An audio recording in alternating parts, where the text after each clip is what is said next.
جس کو ڈوبا ہوا سورج بھی پلٹ کر دیکھے ہم اپنے عقیدے میں اسے مولا علی کہتے ہیں۔ جس کو ڈوبا ہوا سورج بھی پلٹ کر دیکھے ہم اپنے عقیدے میں اسے مولا علی کہتے ہیں۔ اور اہل وفا کی اہل نظر کی آنکھ کا تارا علی ہے، اہل نظر کی آنکھ کا تارا علی علی، اہل وفا کی دل کا سہارا علی علی۔ رحمت نے لے لیا مجھے آغوش نور میں، میں نے جو کبھی رو کے پکارا علی علی۔ ایک کیف ایک سرور رہتا ہے رات دن، جب سے ہوا ہے ورد ہمارا علی علی۔ اور کعبے کے بت گرائے ہیں اپنے ہاتھ سے، آقا نے مسکرا کے پکارا علی علی۔ اور اعظم یہ مغفرت کی سند ہے ہمارے پاس، اعظم یہ مغفرت کی سند ہے ہمارے پاس، ہم ہیں علی کے ہمارا علی علی۔ حضرات محترم، دعوت سخن دے رہا ہوں، وہ شخصیت کہ جو بلا شبہ شریعت کے عالم، طریقت کے عامل، سنت کے حامل، عاشق رسول اللہ، مجاہد فی سبیل اللہ، بلند پایا خطیب، مایا ناز ادیب، اور مرد فقیر بھی ہیں اور پیر روشن ضمیر بھی ہیں۔ نگاہ بلند، سخن دل نواز، عشق رسول میں ڈوبی ہوئی آواز، بجلی کی سی تیزی، شبنم کی سی ٹھنڈک، پھولوں کی سی مہک، بلبل کی سی چہک، مترادفات کی دل نشینی۔ میں بس اتنا مختصر کہوں گا کہ جو مشائخ کے لیے سراپائی ادب و نیاز، علماء کے لیے پیکر ایثار و مروت، اور عوام الناس کے لیے شفقت و محبت کا سائبہ رکھتے ہیں۔ نگاہ بلند، سخن دل نواز۔ حضرات محترم، میری مراد عالم اسلام کی نامور علمی، ادبی، روحانی، مذہبی شخصیت، عظیم دانشور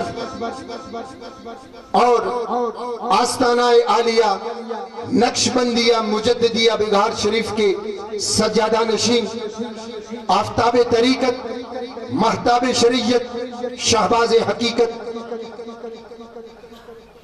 عالم جلیل، فاضل نبیل،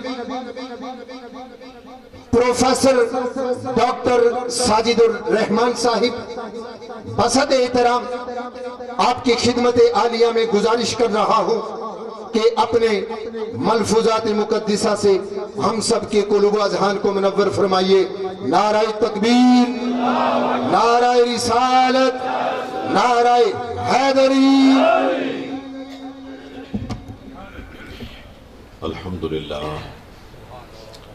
الحمدللہ رب العالمین، والصلاة والسلام علی سید الانبیاء والمرسلین، وعلی آلہ واصحابہ وازواجہ وذریتہ اجمعین۔ اما بعد، فاعوذ باللہ من الشیطان الرجیم، بسم اللہ الرحمن الرحیم۔ قل ان کنتم تحبون اللہ فاتبعونی یحببکم اللہ ویغفر لکم ذنوبکم واللہ غفور رحیم۔ صدق اللہ مولانا العظیم۔ قال اللہ تبارک و تعالی فی شان حبیبہ، ان اللہ وملائکتہ یصلون علی النبی یا ایہا الذین آمنوا صلوا علیہ وسلموا تسلیما۔ اللہم صل وسلم وبارک علی سیدنا و نبینا و مولانا محمد وبارک وسلم وصلی علیہ۔ الصلاة والسلام علیک یا رسول اللہ، الصلاة والسلام علیک یا حبیب اللہ، الصلاة والسلام علیک یا شفیع المذنبین، الصلاة والسلام علیک یا رحمۃ للعالمین۔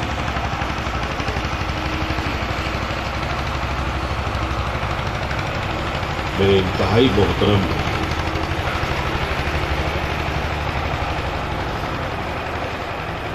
حضرت مولانا قاری علی اکبر نعیمی صاحب،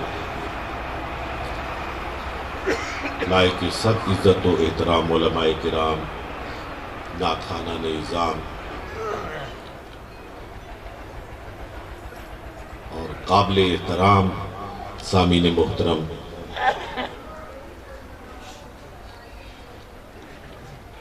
ایک مومن کہ اول و آخر یہ خواہش ہوتی ہے، جو سچے دل سے اللہ اور اللہ کے رسول پر ایمان رکھتا ہے، اس کی یہی آرزو اور تمنا ہوتی ہے کہ میرا اللہ مجھ سے راضی ہو جائے اور اللہ کا محبوب مجھ سے خوش ہو جائے۔ یہ ہر مومن کی خواہش،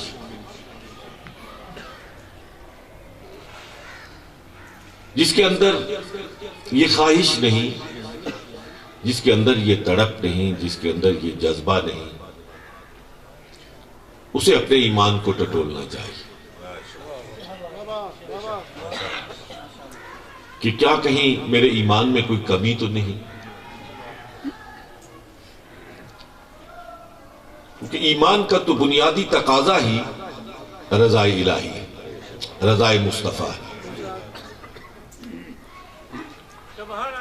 اب رضا الہی کیوں کر حاصل کی جائے؟ اللہ رب العالمین نے اسے ذہن انسانی پہ نہیں چھوڑا۔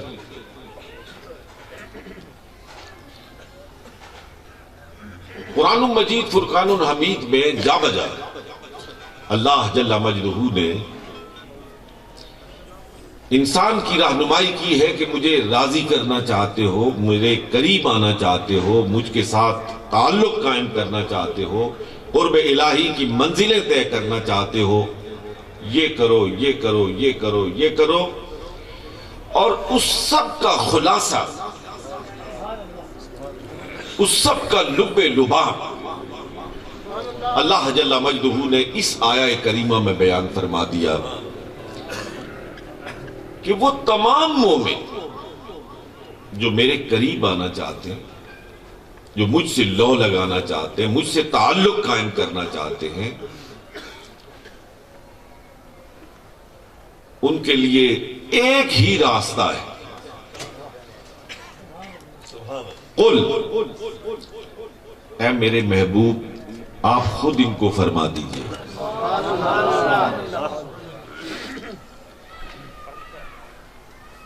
یہ اللہ اور جناب مصطفیٰ علیہ السلام کے تعلق کا کمال اظہار ہے۔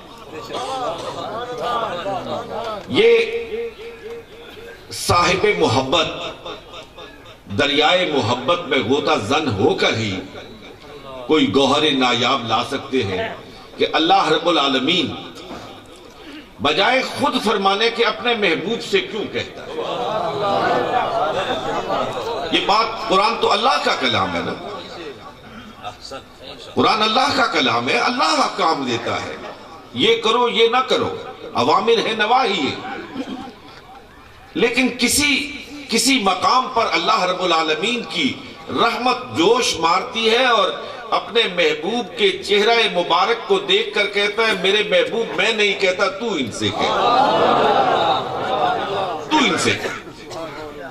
کیوں؟ بغیر سبب کے تو میں اور آپ کوئی بات نہیں کرتے، بغیر حکمت کے اور بغیر کسی خاص ضرورت کے میں اور آپ کلام کرنے سے باز رہتے ہیں، تو وہ تو خالق حقیقی، وہ ویسے ہی کہہ دیتا ہے کہ میرے محبوب تو بات ہے۔ کیوں؟ اس کے پیچھے کوئی فلسفہ ہوگا، کوئی حکمت ہوگی. وہ داناؤں کا دانا بجائے خود حکم دینے کے اپنے محبوب سے کہتا ہے میرے محبوب تو ان سے کہہ. میری سمجھ میں تو صرف ایک بات آتی ہے کہ کیوں کہتا ہے. مفسرین نے اس پہ بڑا کلام کیا ہے، لیکن ان تمام کے کلاموں کا خلاصہ جو میں سمجھا ہوں یہ ہے کہ اللہ رب العالمین نے مومن کے دل میں اپنے محبوب کی محبت کو اس انداز سے پیدا کر دیا ہے کہ اللہ رب العالمین فرماتا ہے میرے محبوب کے ہونٹ ہلیں گے، میرے محبوب کی زبان حرکت میں آئے گی، آپ کے زبان اقدس سے موتی نکلیں گے، یہ سننے والے اپنی جھولیاں بھر لیں گے. قل میرے محبوب آپ فرما دیجئے ان کنتم تحبون اللہ، اگر تم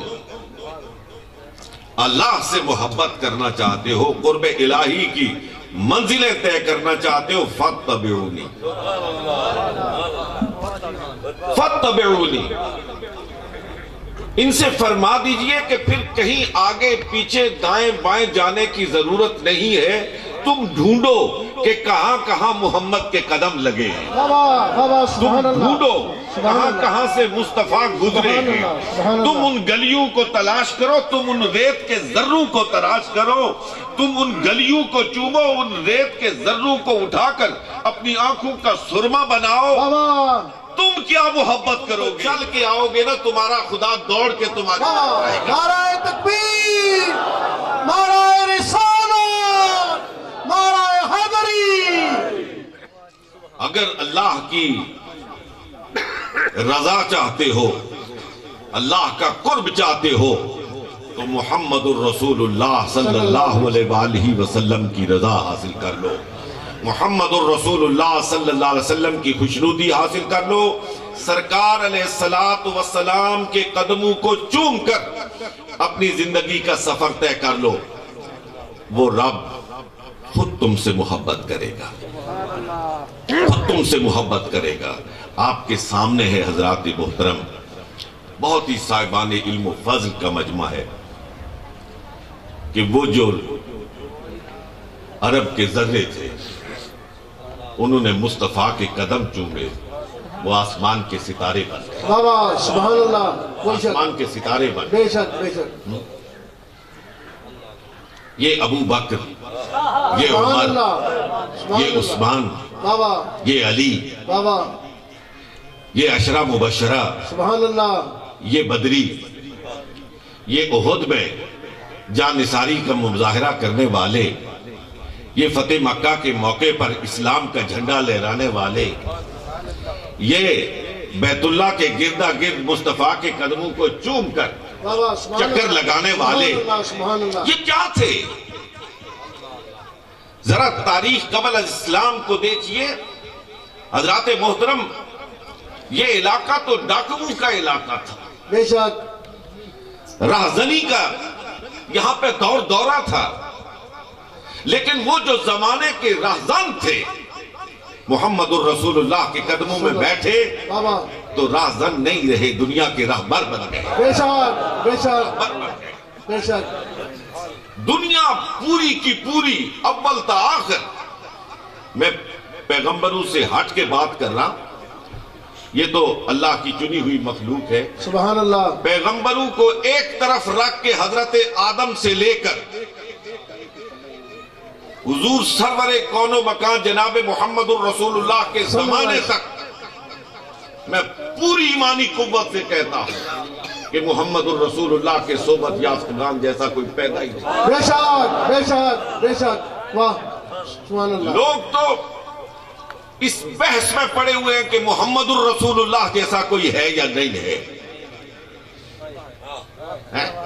نظیر اور عدم نظیر کی بات ہوتی ہے کہ حضور جیسا کوئی ہے یا نہیں ہے. میں تو یہ عقیدہ رکھتا ہوں کہ ابو بکر جیسا کوئی نہیں ہے، نعرہ تکبیر، عثمان جیسا، نعرہ رسالت، نعرہ حیدری.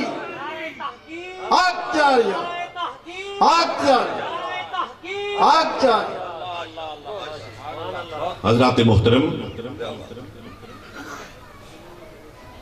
میں جو آج کے مجمع میں آپ کی خدمت میں اپنی سوچ کا خلاصہ پیش کرنا چاہتا ہوں کہ ہماری خوشی ہو، ہماری غمی ہو،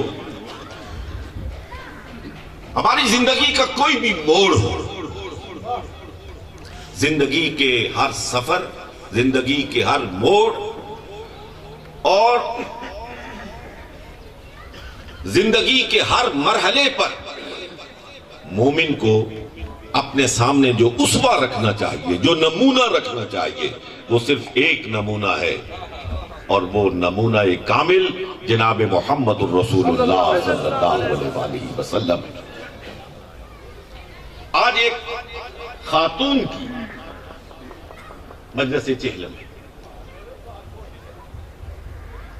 میں گھروں میں بیٹھی ہوئی اپنی بہنوں اور بیٹیوں اور یہاں بیٹھے ہوئے ان کے بھائیوں اور ان کے بزرگوں سے، ان کے بیٹوں سے یہ عرض کرنا چاہتا ہوں کہ آپ کے پیغمبر، ہم سب کے پیغمبر، ہم سب کے آقا و مولا جناب محمد الرسول اللہ صلی اللہ علیہ وآلہ وسلم نے خاتون کو اس مقام اور مرتبے پر فائز کیا ہے، سبحان اللہ، کہ یقین اور کیجئے کہ مقام اور مرتبہ خاتون کے قدموں میں پہنچ کر ناز کرتا ہے۔ واہ واہ واہ واہ، سبحان اللہ سبحان اللہ۔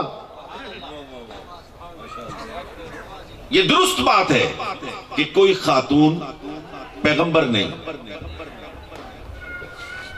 یہ درست بات ہے، ہم سب تسلیم کرتے ہیں کہ خاتون پیغمبر نہیں ہے، لیکن یہ تو مانتے ہو کہ خاتون پیغمبر کی ماں ہے، واہ واہ، یہ تو مانتے ہو۔ واہ واہ واہ واہ واہ واہ، وہ تو ماں تھی نا جس کی گود میں حضرت ابراہیم آئے تھے، واہ واہ، سبحان اللہ وہ سبحان ماں اللہ تھی جس کی گود میں عیسیٰ اور موسیٰ آئے تھے، سبحان اللہ، اور وہ ماں ہی تھی سیدہ آمنہ جس کی گود میں محمد عربی جلوہ گر ہوئے تھے۔ سبحان اللہ، ماں تھی نا۔ واہ واہ واہ واہ، تو ماں کی عظمت کے کیا کہنے ہیں؟ واہ واہ، ماں پیغمبر نہیں ہے، واہ واہ، پیغمبر نہیں ہے، لیکن پیغمبر کی ماں تو ضرور ہے۔ بے شک بے شک بے شک، ساری دنیا پیغمبر کے قدموں میں بیٹھی ہوئی نظر آتی ہے، لیکن واللہ باللہ ثم اللہ پیغمبر ماں کے قدموں میں واہ واہ، سبحان اللہ سبحان اللہ اکبر، یا رسول اللہ، حق جاریہ، یا علی، سبحان اللہ میں ضمناً ایک جملہ کہنا چاہتا سبحان ہوں، اللہ، ماں زندہ ہو نا، اس کے قدموں میں بیٹھو۔ یہ نوجوان جو میرے بیٹے بیٹھے، میرے بھائی بیٹھے، میں ان کی خدمت میں عرض کرنا چاہتا ہوں، ماں زندہ ہو اس کے قدموں میں بیٹھو، ماں دنیا سے چلی جائے اس کی قبر پہ جا کے بیٹھو۔ واہ واہ واہ واہ واہ واہ، زندگی میں اس کے قدموں میں بیٹھنا یہ بھی مصطفیٰ کی سنت ہے، اور بعد از وفات اس کی قبر پہ بیٹھنا یہ بھی مصطفیٰ کی سنت ہے۔ سبحان اللہ سبحان اللہ، بے شک بے شک، آپ کو معلوم ہے کہ جب حضور علیہ السلام 6 برس کے تھے تو آپ کی والدہ ماجدہ سیدہ آمنہ نے آپ سے ارشاد فرمایا کہ بیٹا میں آپ کے والد کی قبر پہ جانا چاہتی ہوں، حضرت عبداللہ کی قبر پہ جانا چاہتی ہوں۔ چنانچہ مکے سے قافلہ روانہ ہوا 2 اونٹنیوں پر، ایک اونٹنی پر سیدہ آمنہ، ذرا چشم تصور سے دیکھو، آنکھیں بند کر کے دیکھو، اس تصور کو آنکھوں کے سامنے لاؤ، پھر آپ دیکھو کہ کس طرح قلب و نظر کے زاویے بدلتے۔ سبحان اللہ، ایک اونٹنی پر سید الرسول خاتم الانبیاء جناب محمد الرسول اللہ صلی اللہ علیہ وسلم اور حضور کی والدہ ماجدہ حضرت آمنہ سوار ہیں، اور دوسری اونٹنی پر آپ کی خادمہ ام ایمن، سبحان اللہ، 3 افراد پر مشتمل یہ قافلہ 2 اونٹنیوں پہ روانہ ہوتا ہے۔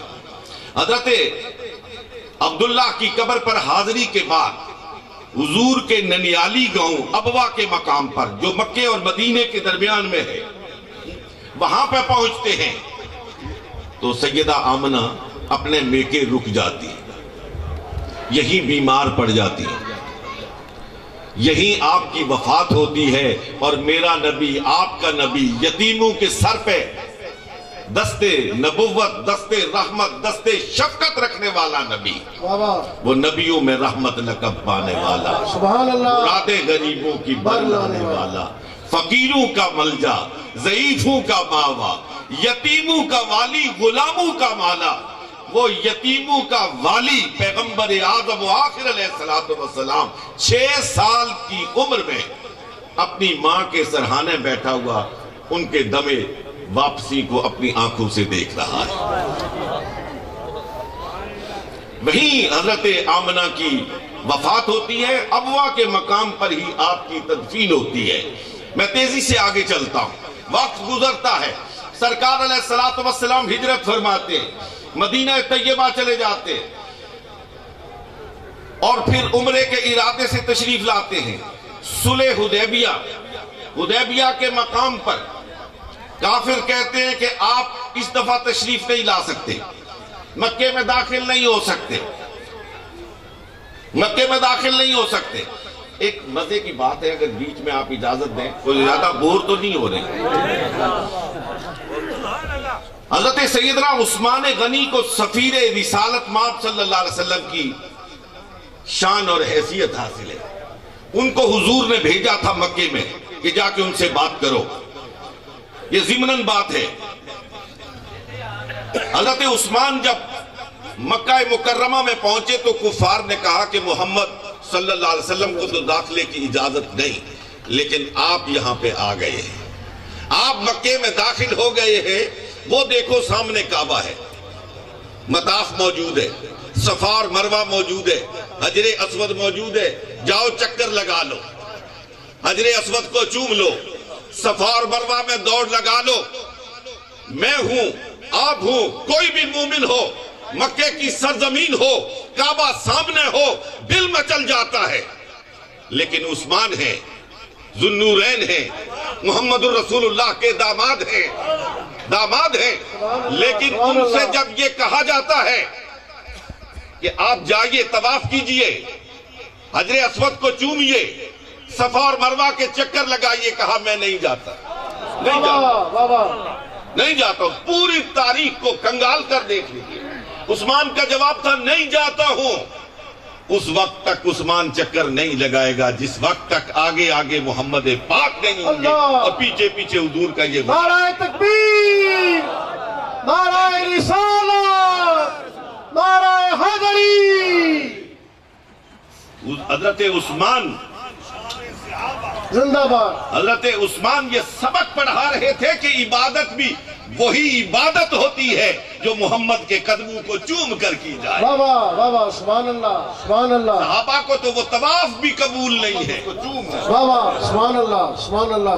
اور حضرت عمر سے بڑا موحد کون ہو سکتا ہے؟ واہ ان سے بڑا توحید پرست کون ہو سکتا ہے؟ حجر اسود کے سامنے کھڑے ہو گئے اور کھڑے ہو کے کہنے لگے، او کالے پتھر، میں تجھے کبھی بوسہ نہ دیتا اگر میرے آقا نے تیرا بوسہ نہ لیا۔ واہ سبحان اللہ، سبحان اللہ۔ زبان حال سے یہ کہہ رہے تھے، میں تجھے بوسہ نہیں دیتا، میں تو لمس محمد مصطفیٰ، سبحان اللہ، سبحان اللہ، میں تو مصطفیٰ کے بوسے کو بوسہ دے رہا۔ سبحان اللہ۔ کہنا یہ چاہتا تھا، حضور کو مکے میں داخل ہونے کی اجازت نہیں ملی، حضور واپس آ گئے، اس مقام پر پہنچتے ہیں جہاں سے ایک راستہ مدینہ طیبہ کو اور دوسرا راستہ ابوا کو جاتا ہے، جہاں حضور کی ماں کی قبر ہے۔ حضور کے قدم رک گئے اور سرکار علیہ السلام نے فرمایا، ابو بکر و عمر، اے میرے صحابہ، میرے رب نے مجھے ماں کی قبر پر جانے کی اجازت مرحمت فرمائی ہے، سبحان اللہ، میں اپنی ماں کی قبر پہ جانا چاہتا ہوں۔ سبحان اللہ۔ سرکار علیہ السلام کا رخ ابوا کی طرف ہو گیا، سارے صحابہ ادھر چل پڑے۔ 6 برس کی عمر میں جہاں اپنی والدہ ماجدہ کی تدفین کی تھی، سیدھے اسی جگہ پہ پہنچے۔ سبحان اللہ۔ ذرا آنکھیں بند کر کے دوستان محترم میرے ان چند جملوں کو سماعت فرمائیے گا۔ سرکار علیہ السلام اپنی ماں کی قبر پہ پہنچتے ہیں، ایک طرف ہو کے بیٹھتے ہیں اور اپنی نبوت کے دونوں ہاتھوں سے، سبحان اللہ، وہ ہاتھ بھی کیا ہاتھ ہے، سبحان اللہ، یہ تو عاشقوں سے پوچھو، سبحان اللہ، عاشقوں سے پوچھو۔ اور حضور کا سب سے بڑا عاشق تو خدا ہے، واہ، سب سے بڑا عاشق خدا ہے۔ حضور کے ہاتھ اٹھتے ہیں، یوں کنکریاں پھینکتے ہیں تو وہ جوش میں آ جاتا ہے، وَمَا رَمَيْتَ إِذْ رَمَيْتَ وَلَٰكِنَّ اللَّهَ رَمَىٰ۔ میرے محبوب یہ تو نہیں مار رہا، یہ تو میں مار رہا۔ واہ، سبحان اللہ، ید اللہ فوق ایدیہم، میرے محبوب یہ ہاتھ اوپر تیرا نہیں ہے، یہ میرا ہے، سبحان میرا ہے۔ اللہ، سبحان جس اللہ، کے ہاتھ کو خدا اپنا ہاتھ کہے، واہ واہ اور جس کی کنکریاں مارنے کے انداز کو خدا اپنا انداز کہے، واہ، سبحان اللہ، محمد الرسول اللہ صلی اللہ علیہ وسلم ان پیارے ہاتھوں سے اپنی ماں کی قبر کی مٹی کو صاف فرما، اللہ اللہ، دونوں ہاتھوں سے ماں کی قبر کی مٹی کو صاف فرما رہے ہیں، اور حضور کی آنکھوں سے آنسو رواں ہے، آواز نکل جاتی ہے، ہلکی سی آواز نکلتی ہے۔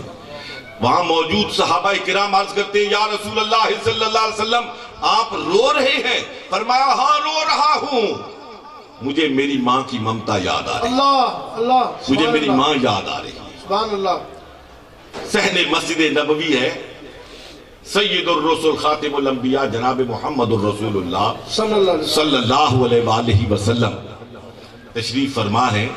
آفتاب نبوت چمک رہا ہے، دمک رہا ہے، اور آسمان ہدایت کے چمکتے ہوئے ستارے، اصحابی کن نجوم، وہ سارے چمکتے ہوئے ستارے اس آفتاب ماہتاب کے گرد حالہ بنائے بیٹھے ہیں۔ سامنے سے ایک عورت داخل ہوتی ہے، پھٹے سے کپڑے پہنے ہوئے، ہاتھ میں لاٹھی ہے، کمر جھکی ہوئی ہے، لاٹھی کی ٹیک لگاتے ہوئے مسجد نبوی میں داخل ہوتی ہے۔ سرکار کی نظر پڑتی ہے، جو نظر پڑتی ہے سرکار علیہ السلام کھڑے ہو جاتے ہیں، سبحان اللہ، کھڑے ہو جاتے ہیں۔ اور یہ سارے ہم سب یہ عقیدہ رکھتے ہیں کہ جس کے احترام میں سرکار زمین پر کھڑے ہوں، اس کے احترام میں آسمان پر فرشتے کھڑے ہو جاتے بے ہیں۔ شک، بے شک، سبحان اللہ، سبحان اللہ، سبحان اللہ، سرکار علیہ السلام تیزی سے کھڑے ہوتے ہیں اور اپنے مبارک کندھوں پر پڑی ہوئی چادر کو اتارتے ہیں، زمین پر بچھاتے ہیں، وہ چادر جس کو خدا کہتا ہے یا ایھا المزمل، یا ایھا المدثر، سبحان اللہ، اس چادر کے ساتھ خدا کو بڑا پیار ہے، واہ، اس کو زمین پر بچھا دیتے ہیں اور فرماتے ہیں اماں جی اس کے اوپر بیٹھو۔ سبحان اللہ، سبحان اللہ، اماں بیٹھ جاتی ہے، اور روایت میں آتا کہ جتنی دیر وہ خاتون محترم وہاں تشریف فرما رہتی ہیں، سرکار کسی اور سے مخاطب نہیں ہوتی، انہی سے گفتگو فرماتے ہیں۔ جب وہ وہاں سے چلی جاتی ہیں، صحابہ عرض کرتے ہیں یا رسول اللہ صلی اللہ علیہ وسلم یہ اتنی معزز و محترم خاتون کون ہے جن کو بارگاہ نبوت سے یہ احترام ملا، یہ عزت، یہ تکریم ملی، یہ ہے کون؟ کہا اس کو پہچانتے نہیں؟ عرض کیا نہیں دیکھا۔ کہا مائی علیمہ سعدیہ ہے، میں نے بچپن میں اس کا دودھ پیا تھا۔ سبحان اللہ، سبحان اللہ، میرے نوجوان بیٹو، آپ کا نبی وہ ہے جو اپنی رضائی ماں کا یہ احترام کرتا ہے کہ اپنی چادر کو بچھا کے اس پر ان کو تشریف فرما ہونے کے لیے درخواست کرتا ہے۔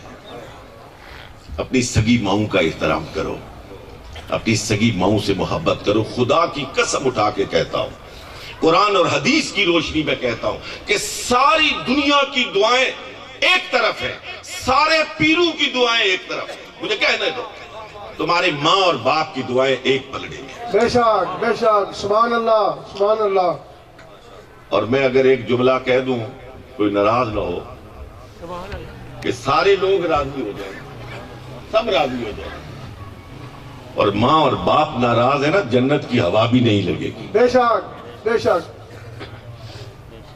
اس لیے سب سے پہلے اپنے ماں اور باپ کو راضی کرنا چاہیے۔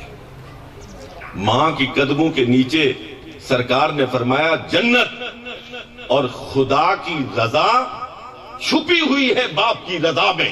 واہ واہ، باپ راضی ہے تو خدا راضی ہے، باپ ناراض ہے تو خدا ناراض ہے۔ یہ میں نہیں کہتا، آپ کا پیغمبر کہتا ہے صلی اللہ علیہ وسلم کہ باپ کی خوشنودی میں خدا کی خوشنودی اور باپ کی ناراضگی میں خدا کی ناراضگی ہے۔ عرض کر رہا تھا کہ خاتون کو اللہ نے بڑا محترم مقام دیا ہے. میں دو واقعات انتہائی اختصار کے ساتھ آپ کی خدمت میں عرض کرنا چاہتا ہوں کہ خاتون کہاں سے کہاں پہنچ جاتی ہے. اللہ رب العالمین ہمیں بھی اپنی بچیوں کی، اپنی بہنوں کی اسی طرح تعلیم اور تربیت کا اہتمام کرنے کی توفیق عطا فرمائے. آمین. علامہ جلال الدین سیوطی رحمت اللہ تعالی علیہ نے نقل کیا کہ ایک شیخ تھے، بزرگ تھے، جو مکہ مکرمہ میں قیام پذیر تھے. ان کو یہ سعادت نصیب تھی کہ ہر روز رات کو خواب میں سرکار دو جہاں تشریف لاتے تھے. ہر روز زیارت نصیب ہوتی تھی. سبحان اللہ، سبحان اللہ. معلوم نہیں کون سی سنت رہ گئی، کیا ہوا، سرکار نے آنا بند کر دیا. اب جس کو نعمت ملی ہو اور وہ نعمت چھن جائے، اور پھر نعمت بھی یہ نعمت، پھر اس پہ کیا گزرے گی یہ تو وہی جانتا ہے. ایک مکے کے شیخ کے پاس گئے، اس سعادت سے بہرامند تھا، محروم ہو گیا، کوئی حل بتائیے. سب نے عاجزی کا اظہار کیا. یہ تو سرکار کی مہربانی تھی، ہم کیا کہہ سکتے ہیں، کیا کر سکتے ہیں.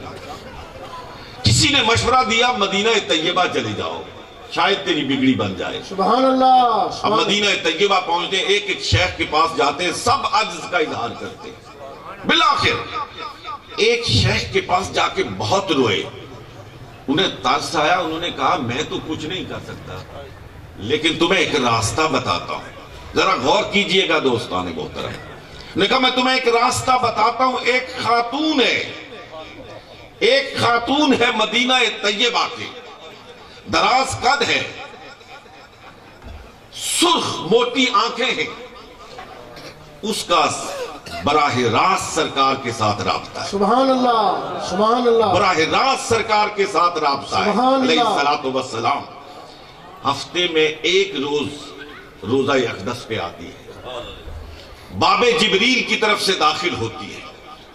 نہ دائیں دیکھتی ہے نہ بائیں دیکھتی ہے. اس کی نظریں روزہ رسول پہ جمی ہوئی ہوتی ہے. اگر وہ تیری بات مان جائے تو شاید تیری بگڑی بن جائے، سبحان اللہ. شاید تیری کھوئی ہوئی نعمت تجھے پھر سے مل جائے. اب وہ شخص، وہ بزرگ تو آلتی مار کے بیٹھ گئے. ضرورت کے وقت باہر جاتے ہیں، باقی 24 گھنٹے وہیں پہ موجود ہیں.